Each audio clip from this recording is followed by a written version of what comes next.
Ne vous attendez pas à sourire en m'écoutant, ou alors peut-être nerveusement. N'éteignez pas vos lumières, ne restez pas seul, vous êtes prévenus.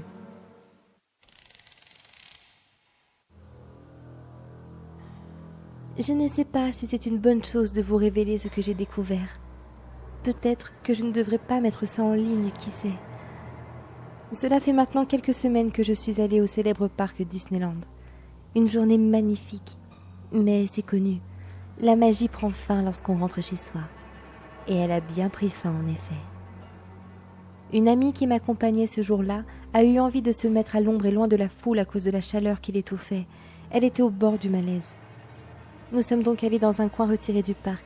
Et c'est là, derrière le petit muret sur lequel nous étions assises, que j'ai trouvé la cassette.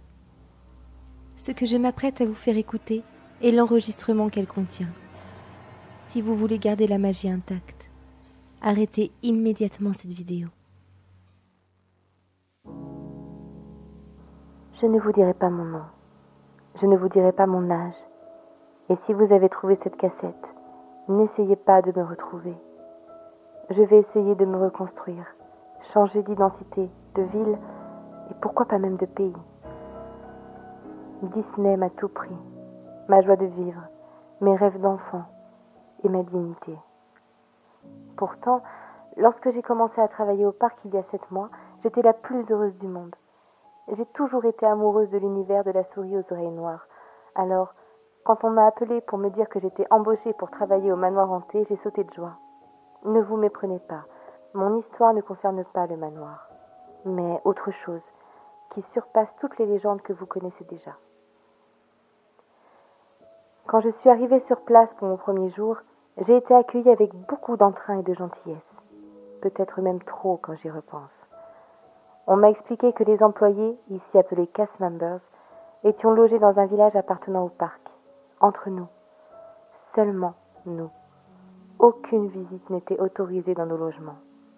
Mais j'étais sur un petit nuage, moi, habitée au sein même de Disneyland. Je me suis très vite habituée à la vie ici. Les journées de travail passaient rapidement et le soir, j'étais bien trop épuisée pour penser à quoi que ce soit. Mais un jour, j'ai trouvé tous mes collègues bizarres. Ils étaient différents. Et moi, j'ai commencé à me sentir mal à la fin de la journée. Je me suis rendu compte que je n'avais pas eu le temps de manger à midi. J'ai donc pensé que mon mal de tête et cette sensation de malaise venaient de la faim.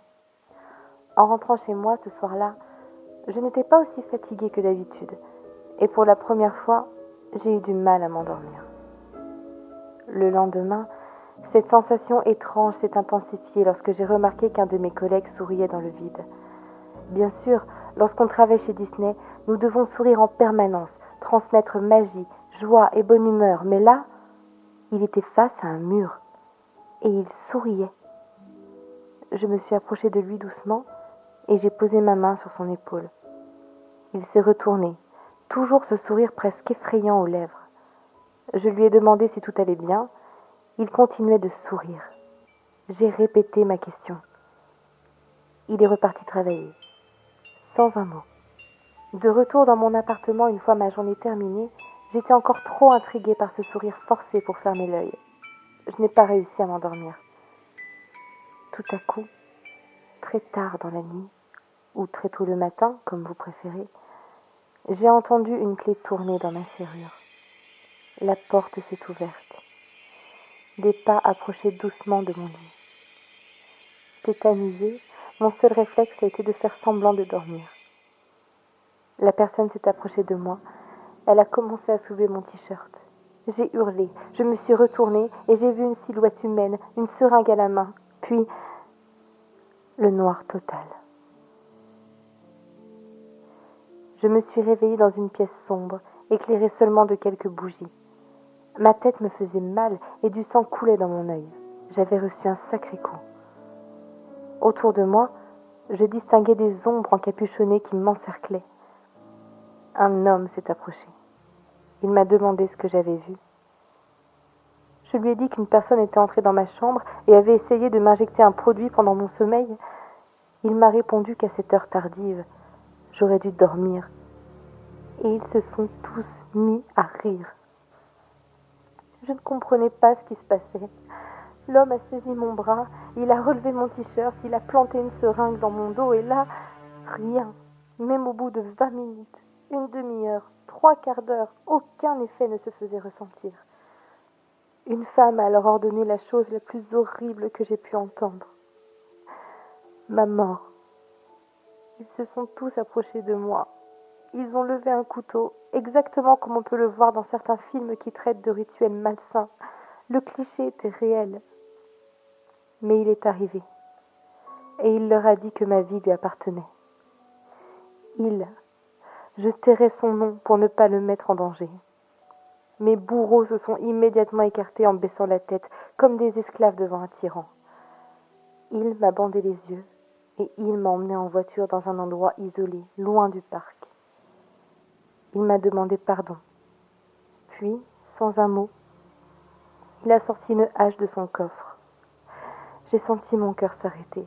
C'était terminé. Le rêve s'était transformé en cauchemar. Mais pourquoi? Pourquoi moi? Il m'a alors sorti de la voiture de force, m'a plaqué au sol et a maintenu mon bras tendu sous un de ses genoux. D'un geste brusque et net, il a tranché ma main avant de cautériser la plaie à vif. Je me suis évanouie de douleur. Quand je me suis réveillée, allongée sur la banquette arrière, il me caressait le front. Puis il m'a expliqué toute l'histoire. Il m'a dit m'avoir amputée pour ramener des preuves de ma mort. Disney trouvait que ses employés n'étaient pas assez efficaces, qu'ils demandaient trop de pauses, que les sourires de fin de journée n'étaient pas assez convaincants, que les comportements étaient trop aléatoires et que leur personnalité se faisait trop ressentir. Ils ont alors mis au point un sérum. Un sérum qui drogue les cast members, comme une lobotomie temporaire. Le produit les force à s'endormir lourdement aussitôt couchés, leur donne ce comportement si parfait, les rend inépuisables et donc bien plus rentables. Ainsi, toutes les nuits, le sérum est injecté aux membres du personnel. Ils ne voient rien, ils ne sentent rien.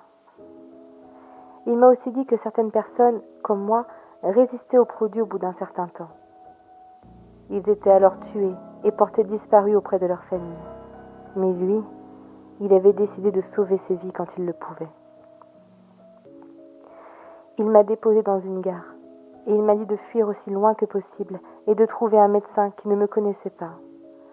Il m'a aussi dit que toute poursuite contre eux était impossible. Ils sont trop puissants. Je vais demander à un ami de déposer cette cassette dans un endroit précis. J'espère que quelqu'un la trouvera avant qu'un autre employé ne tombe dessus et se fasse massacrer.